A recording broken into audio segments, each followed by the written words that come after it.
इस मूवी के स्टार्ट में हम देखते हैं एक प्रिंस को जिसने अपने पैलेस को काफी खूबसूरत बनाकर रखा हुआ था। वो अपने पैलेस में खूबसूरत लड़कियों को बड़ी बड़ी दावतें दिया करता था। एक रात बहुत तेज तूफान आ जाता है। उस तूफान से बचने के लिए एक गरीब बूढ़ी औरत प्रिंस के महल में आ जाती है। अब ऑब्वियसली वो औरत बूढ़ी थी, इसीलिए शक्ल सूरत से प्यारी नहीं थी। अब वो बूढ़ी औरत प्रिंस के ऑनर में उसे रोज फ्लावर गिफ्ट देती है। प्रिंस सोचता है कि इस बूढ़ी औरत की हालत खराब है, वो एक बूढ़ी औरत है और उसकी शक्ल सूरत भी प्यारी नहीं है, इसीलिए वो उस बूढ़ी औरत का मजाक बनाता है, हंसने लगता है और उस बूढ़ी औरत की इंसल्ट करते हुए प्रिंस ने उसके फ्लावर को फेंक दिया। वो बूढ़ी औरत प्रिंस को काफी समझाती है कि खूबसूरती कभी भी इंसान के चेहरे पर नहीं होती, बल्कि वो इंसान के दिल में पाई जाती है। लेकिन प्रिंस उसकी कोई बात सुनने को तैयार ही नहीं था और देखते ही देखते वो बूढ़ी औरत एक खूबसूरत लेडी में बदल गई। असल में वो बूढ़ी औरत एक जादूगरनी थी जो कि किसी बूढ़ी औरत का रूप लेकर प्रिंस के पास आई थी ताकि वो प्रिंस को आजमा सके। वो जादूगरनी समझ गई थी कि प्रिंस के दिल में प्यार नाम की कोई चीज है ही नहीं, इसीलिए वो प्रिंस को अपने मैजिक से जानवर यानी बेस्ट बना देती है। प्रिंस उस जादूगरनी से काफी रिक्वेस्ट करता है कि वो ऐसा ना करे, लेकिन वो उसकी एक नहीं सुनती। जादूगरनी के इस मैजिक की वजह से सब लोग आहिस्ता आहिस्ता प्रिंस को भूलने लगे। यहाँ पर हम ये जान पाते हैं कि उस जादूगरनी ने प्रिंस को जो फ्लावर दिया था वो कोई आम फ्लावर नहीं था, बल्कि मैजिकल फ्लावर था, जादुई फूल था वो। और फ्लावर एक्सेप्ट ना करने पर उस जादूगरनी ने प्रिंस को ये कर्ज दे दिया और ये कर्ज तभी खत्म होगा जब प्रिंस को उस फ्लावर की आखिरी पेटल यानी पंखुड़ी गिरने से पहले किसी से प्यार हो जाए और वो भी प्रिंस से प्यार करे।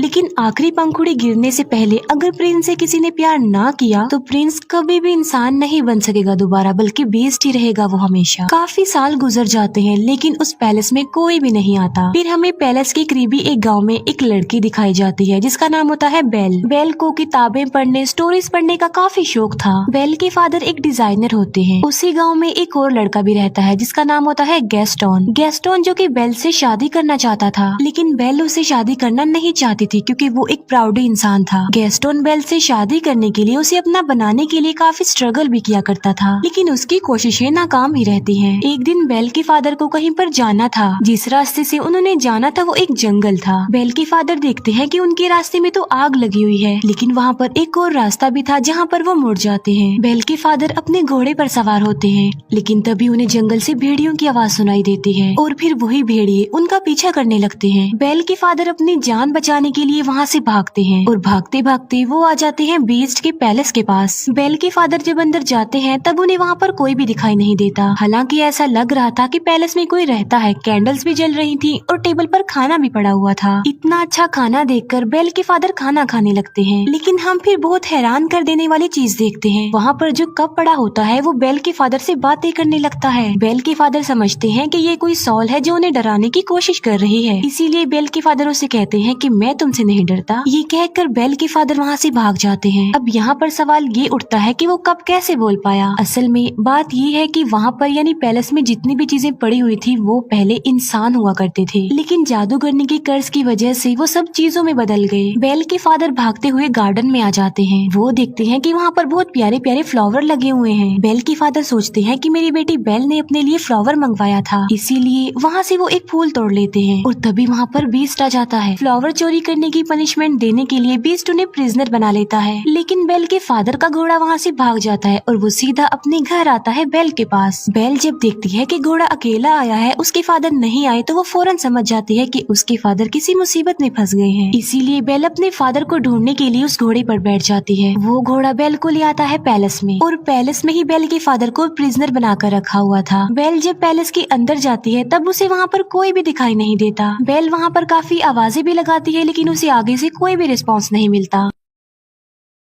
बेल वहाँ पर आवाजें सुन पा रही थी, लेकिन उसे वहाँ पर कोई भी नजर नहीं आ रहा था। बेल उस जगह पर पहुँच जाती है जहाँ पर उसके फादर को कैद करके रखा गया था, प्रिजनर बनाकर। बेल के फादर उसे बताते हैं कि ये सारा महल जिंदा है, इसीलिए जितना जल्दी हो सके तुम यहाँ से भाग जाओ। कहीं ऐसा ना हो कि वो तुम्हें देख ले। मैंने तुम्हारे लिए फ्लावर तोड़ा था और उसने मुझे पनिशमेंट देने के लिए यहाँ पर कैद कर दिया। लेकिन बेल के वहाँ से निकलने से पहले ही बीस्ट वहाँ पर आ जाता है। बेल उसे देखकर काफी डर जाती है, घबरा जाती है, क्योंकि जाहिर सी बात है वो बीस्ट था तो काफी खतरनाक लग रहा था और काफी डरावना भी। लेकिन बेल बीस्ट को ये बात शो होने नहीं देती कि वो उसे डर रही है। बेल कहती है कि मैं अपने फादर से मिलना चाहती हूँ, लेकिन बीस्ट ऐसा नहीं चाहता था कि वो अपने फादर से मिले। बेल बीस्ट को कहती है कि तुम कितनी जालिम इंसान हो, एक छोटी सी गलती के लिए तुम इतनी बड़ी सजा दे रहे हो। उन्होंने सिर्फ एक फ्लावर ही तो तोड़ा है और ऐसा करने के लिए मैंने ही उन्हें कहा था, इसीलिए मैं हर सूरत अपने फादर से मिलूंगी। बीस्ट उसे बताता है कि अगर ये दरवाजा एक बार खुल गया और उसके बाद बंद हो गया तो ये दोबारा कभी भी नहीं खुल पाएगा। ये कहते ही बीस्ट डोर को ओपन कर देता है। बेल अंदर जाती है और अपने फादर से मिलती है, लेकिन वो अपने फादर को बाहर की तरफ पुश कर देती है और इसके बाद दरवाजा बंद कर देती है। अब बीस्ट के अकॉर्डिंग वो दरवाजा दोबारा नहीं खुल पाएगा, इसीलिए वो बेल के फादर को अंदर नहीं डाल सकता। बेल की फादर की जगह पर अब खुद बेल वहाँ पर कैद हो गई थी। इसके बाद बीस्ट बेल के फादर को वहाँ से ले जाकर आजाद कर देता है, उसे छोड़ देता है। अब बेल वहाँ पर कैद हो जाती है, लेकिन जब बीस्ट वहाँ पर नहीं होता तब एक घड़ी और एक कैंडल स्टैंड बेल के पास आते हैं। ये चीजें इंसान थी, लेकिन कर्ज की वजह से घड़ी और कैंडल स्टैंड में चेंज हो गई हैं। लेकिन ये इंसानों की तरह ही सब कुछ कर सकते हैं, सुन सकते हैं, बोल सकते हैं, चल भी सकते हैं। वो दरवाजा खोल देते हैं और बेल को कहते हैं कि तुम हमारे साथ साथ आओ। वो बेल को कहते हैं कि हम तुम्हें रहने के लिए एक अलग रूम देंगे, क्योंकि वो समझ गए थे कि बेल ही वो लड़की हो सकती है जो उन्हें इस कर्ज से आजाद करवाएगी। वो बेल को रहने के लिए एक रूम देते हैं। जब इस बात का बीस्ट को पता चलता है तो उसे काफी गुस्सा आता है, इसीलिए वो घड़ी और कैंडल स्टैंड को डांटता है और उन पर गुस्सा करता है, जिस पर वो दोनों कहते हैं कि शायद ये ही वो लड़की है जो हमें इस कर्ज से आजाद करवाएगी। तुम्हें उसके करीब जाना चाहिए, उसे इम्प्रेस करना चाहिए और उसे प्यार भी करना चाहिए। वो बीस्ट को मशवरा देते हैं कि तुम बेल के पास जाओ और उसे अपने साथ खाने के लिए इनवाइट करो। ये बात सुनकर बीस्ट को उन पर गुस्सा आता है। वो उनसे कहता है कि क्या तुम पागल हो गए हो कि मैं एक चोर की बेटी को खाने के लिए इनवाइट करूं, उसके साथ खाना खाऊं? ऐसा कभी भी पॉसिबल नहीं हो सकता। लेकिन जब उसके सारे लोग उसे काफी इंसिस्ट करते हैं तो वो इस बात के लिए मान जाता है, क्योंकि उन सबके कर्ज होने की रीजन कोई और नहीं बल्कि बीस्ट है। बीस्ट बेल के पास जाता है। वो बेल को कहता है कि तुम मेरे साथ खाना खाओगी, लेकिन इसे तुम कोई रिक्वेस्ट मत समझना। बेल उसे कहती है कि तुम क्या पागल हो? पहले तुमने मेरे फादर को प्रिजनर बनाया, फिर मुझे कैद कर लिया और अब मेरे साथ खाना खाना चाहते हो। बीस्ट दरवाजे को जोर जोर से पीटता है और कहता है कि जो भी हो जाए तुम तो मेरे साथ खाना खाओगी। बेल कहती है कि चाहे मैं भूखी मर जाऊं, लेकिन मैं तुम्हारे साथ खाना नहीं खाऊंगी। जिस पर बीस्ट कहता है कि चलो ठीक है, मैं तुम्हारी ये ख्वाहिश भी पूरी कर देता हूँ, तुम्हें भूखा ही मारूंगा। अब तुम्हें कोई भी खाना नहीं देगा और तुम भूखी ही मरोगी। बेल फिर भी दरवाजा नहीं खोलती और वो वहाँ से चला जाता है। जिस अंदाज से बेल ने बीस्ट को जवाब दिया था, उसे देखकर वहाँ सभी कर्ज चीजें लाइक कैंडल स्टैंड, घड़ी, पिच, कप, उन सबको ये कंफर्म हो जाता है कि बेल ही वो लड़की है जो उन्हें कर्ज से निजात दिलाएगी। फिर हम देखते हैं बीस्ट को, जो कि उसी रोज फ्लावर के पास जाता है। बीस्ट देखता है कि उस फ्लावर की बहुत सारी पंखड़ियां गिरकर टूट गई हैं। ये वही रोज फ्लावर था जिसके खत्म होने के बाद बीस्ट हमेशा के लिए जानवर ही रहेगा और पैलेस की जितनी भी कर्ज चीजें हैं वो सारी ऐसे ही रहेंगी, हमेशा के लिए बेजान बन जाएंगी। वो फ्लावर पर बहुत ही थोड़ी पंखुड़ियां रह गई हैं और वो भी बहुत जल्द गिर जाएंगी। फिर हम देखते हैं बेल के फादर को, जो कि वापस अपने गांव में आ चुके थे। वो सब लोगों को बता रहे होते हैं कि मेरी बेटी की जान खतरे में है। जंगल के पास एक पैलेस है और वहाँ पर एक बीस्ट रहता है और वहीं पर मेरी बेटी फंस गई है। लेकिन कोई भी उनकी इस बात पर बिलीव करने को तैयार नहीं था, बल्कि वो सिर्फ इस बात को कहानी ही समझ रहे थे।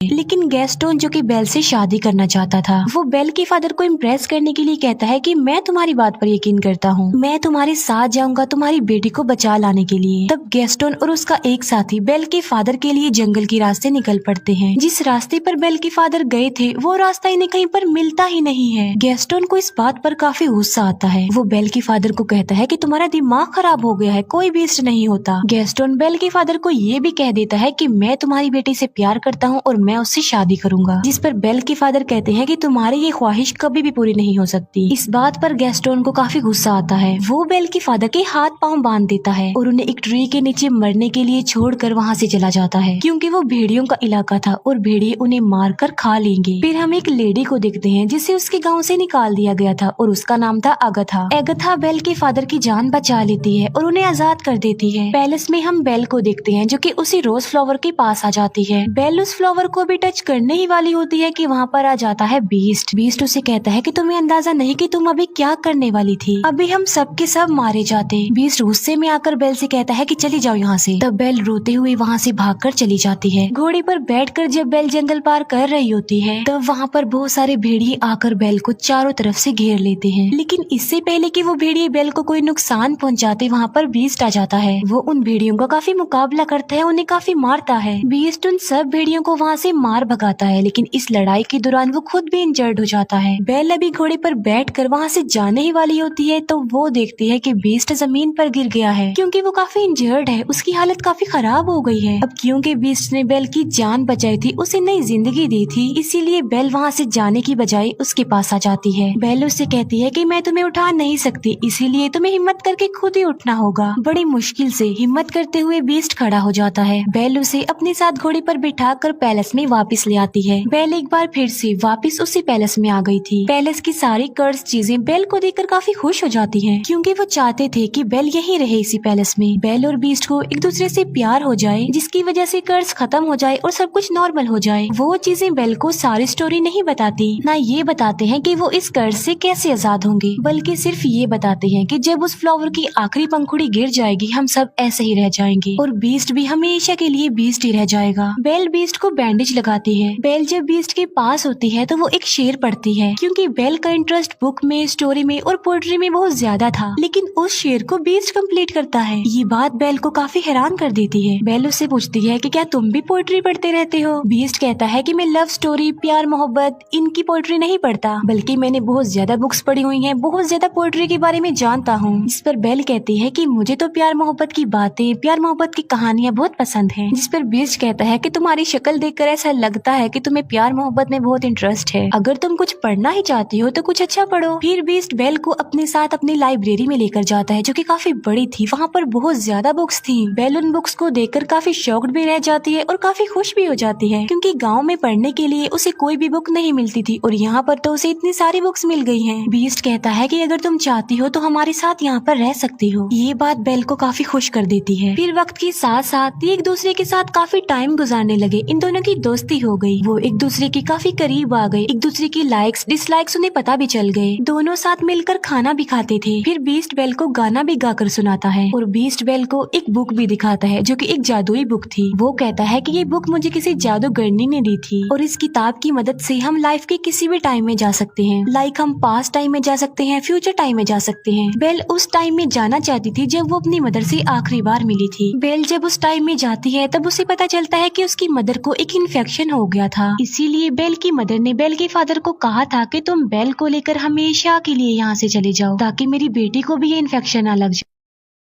ये जानने के बाद बेल काफी दुखी हो जाती है, क्योंकि बेल ये बात नहीं जानती थी। फिर ये प्रेजेंट टाइम में वापस आ जाते हैं। कैंडल स्टैंड बीस्ट को कहता है कि तुम्हें बेल से अपने प्यार का इजहार कर देना चाहिए। बीस्ट कहता है कि वो कभी भी मुझसे प्यार नहीं करेगी, लेकिन कैंडल स्टैंड बीस्ट को काफी मनाने की कोशिश करता है और बीस्ट के सारे साथी यानी वो सारी चीजें बीस्ट को इस बात के लिए एग्री कर लेती है। वो पहले बीस्ट को तैयार करती है और बाद में वो बेल को भी तैयार कर देती है। बेल को डांस करना काफी पसंद था, इसीलिए वो दोनों डांस करने वाले होते हैं। हम देखते हैं कि बेल के फादर वापस अपने गांव में आ गए हैं। वो सबको बताते हैं कि गैस्टोन ने उन्हें जंगल में बांधकर छोड़ दिया था ताकि भेड़िए आकर उन्हें खा लें। वहीं बेल के फादर के साथ अगथा भी होती है, लेकिन गैस्टोन इस बात पर एग्री नहीं करता, बल्कि वो मुकर जाता है। वो कहता है कि ये झूठ बोल रहा है, इसके ऊपर शैतान आ गया है और ये पागल हो गया है। साथ साथ वो कहता है कि अगथा की गवाही कोई इम्पोर्टेंस नहीं रखती, क्योंकि ये तो पहले ही गाँव से निकली हुई है। यहाँ पर गैस्टोन का साथी भी झूठ बोल देता है। वो कहता है कि गैस्टोन जो भी कह रहा है बिल्कुल ठीक कह रहा है। इसीलिए सब गांव वाले गैस्टोन की बातों पर बिलीव कर लेते हैं और सब लोग ये समझने लगते हैं कि बेल के फादर का मेंटल बैलेंस खराब हो गया है। साथ साथ उनके ऊपर कोई शैतानी साया भी है, इसी वजह से वो बेल के फादर को पकड़ लेते हैं। फिर हम देखते हैं पैलेस में, जहाँ पर बीस्ट और बेल डांस कर रहे थे और वो डांस को काफी इंजॉय कर रहे थे। उन्हें काफी अच्छा फील हो रहा था। बीस्ट बेल को कहता है कि मैं इन फीलिंग्स को काफी अच्छा फील कर रहा हूँ, मैं तो इन्हें जैसे भूल ही गया था। बेल कहती है कि मुझे मेरे फादर ने डांस करना सिखाया। बीस्ट उससे पूछता है कि क्या तुम अपने फादर को मिस करती हो? जिस पर बेल कहती है जी हाँ, मैं अपने फादर को बहुत मिस करती हूँ। बीस्ट के पास एक जादुई मिरर होता है, जिसकी मदद से वो हर उस पर्सन को देख सकते हैं जिन्हें वो देखना चाहते हैं, और उस मिरर में वो बेल को उसके फादर को दिखाता है। बेल देखती है कि गांव वालों ने उसके फादर को प्रिजनर बनाया हुआ है, बांधा हुआ है। ये देखकर बेल काफी अपसेट हो जाती है, जिस पर बीस्ट कहता है कि तुम्हारे फादर को तुम्हारी जरूरत है, तुम्हें उनके पास जाना चाहिए। साथ साथ बीस्ट बेल को वो जादुई मिरर भी दे देता है और कहता है जब कभी तुम्हें मेरी याद आए तो मेरी इस बदसूरत शक्ल को इस मिरर में देख लेना। इसके बाद बेल अपने फादर को बचाने के लिए वहाँ से निकल जाती है और अब बीस्ट पैलेस में अकेला रह गया था। बीस्ट बेल को काफी मिस कर रहा था क्योंकि उसे बेल से प्यार हो गया था, लेकिन अब तो वो उससे काफी दूर जा चुकी थी। अब क्योंकि बेल चली गई थी तो उनका कर्ज ऐसा ही रहेगा और वो हमेशा ऐसे ही बने रहेंगे। इस बात को लेकर बीस्ट और उसके बाकी साथी काफी अपसेट हो जाते हैं। बेल अपने गाँव में पहुँच जाती है और वो देखती है कि उसके फादर को सब लोगों ने प्रिजनर बनाया हुआ है। बेल सबको बताती है कि मेरे फादर जो कह रहे थे वो बिल्कुल सच था। जंगल में एक पैलेस है और वहाँ पर एक बीस्ट रहता है, एक जानवर है वहाँ पर। लेकिन गाँव वाले बेल की बातों पर भी यकीन नहीं कर रहे थे। तब वो उस जादुई मिरर में सब लोगों को बीस्ट दिखाती है। बीस्ट को उस मिरर में देखकर सब लोग काफी हैरान रह जाते हैं। बेल उन सबसे कहती है कि वो खतरनाक नहीं है, तुम्हें डरने की कोई जरूरत नहीं है, बल्कि वो दिल का बहुत ज्यादा अच्छा है और वो किसी का नुकसान नहीं चाहता और ना ही वो कभी किसी को नुकसान पहुँचाता है। गैस्टोन को ये बातें सुनकर रियलाइज हो जाता है कि बेल अब उस बीस्ट को प्यार करने लगी है। इसी वजह से गैस्टोन जेलस हो जाता है, इसीलिए वो सबको भड़काने की कोशिश करता है कि उस बीस्ट ने बेल पर ब्लैक मैजिक कर दिया है, तभी तो ये ऐसा बोल रही है। वो कहता है कि बेल को भी इसके फादर के साथ ही प्रिजनर बना दो। बाद में वो सब गांव वालों को उकसाता है कि हमें मिलकर उस पैलेस में जाना चाहिए और उस बीस्ट को जान से मार डालना चाहिए, वरना वो इस गांव में आ जाएगा और हम सबको मार डालेगा, हमारे पूरे गांव को खत्म कर देगा। वो गांव वाले उसकी बातों में आ जाते हैं और पूरा गांव पैलेस की तरफ चल पड़ता है। जब गांव वाले बीस्ट को मारने के लिए पैलेस में आते हैं तब बीस्ट के सारे साथी यानी वो चीजें उन लोगों पर अटैक कर देती हैं। गांव वालों को कुछ भी समझ नहीं आती कि ये क्या हो रहा है, क्योंकि वो कोई इंसान तो नहीं थे बल्कि बेजान चीजें थी। फिर हम देखते हैं गैस्टोन को जो बीस्ट के पास पहुंच चुका था, लेकिन बीस्ट काफी उदास होता है क्योंकि बेल के जाने के बाद उसे कुछ भी अच्छा फील नहीं हो रहा था। वो बेल को काफी मिस कर रहा था।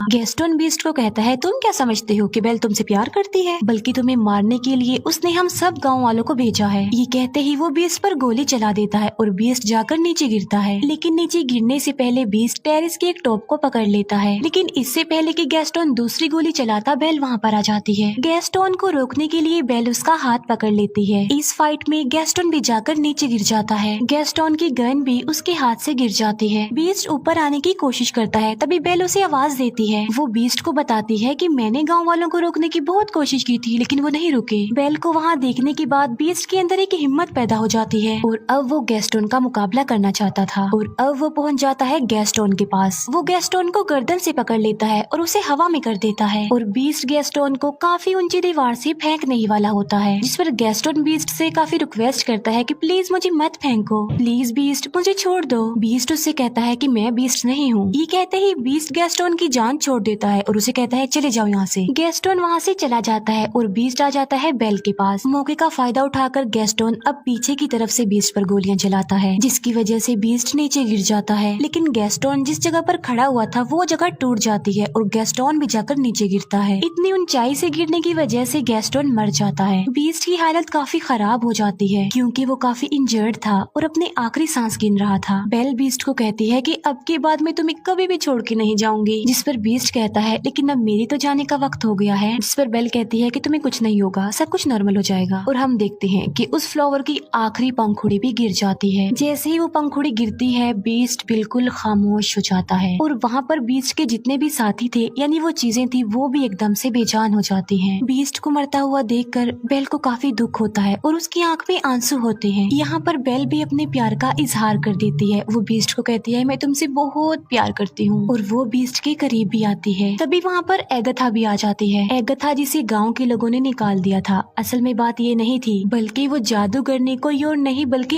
एगथा थी। वो देखती है कि बीस्ट को किसी से प्यार हो गया है और वो लड़की भी अब बीस्ट से प्यार करती है, यानी अब वो कर्ज खत्म हो गया है। और देखते ही देखते बीस्ट के चारों तरफ रोशनी ही रोशनी चमक उठती है और बीस्ट अब एक खूबसूरत प्रिंस में चेंज हो जाता है। ये देखकर बेल काफी खुश हो जाती है। वो दोनों एक दूसरे को देखकर काफी खुश होते हैं, एक दूसरे के पास आते हैं और एक दूसरे को गले से लगा लेते हैं। और पैलेस की जितनी भी कर्ज चीजें थी अब वो इंसान बन गई थी, यानी अपने असली रूप में आ चुकी थी। सब लोग काफी खुश हो जाते हैं। बेल और बीस्ट पैलेस में सब लोगों के बीच में डांस कर रहे होते हैं और इसी के साथ ही इस मूवी की हैप्पी एंडिंग हो जाती है। Thank you for watching.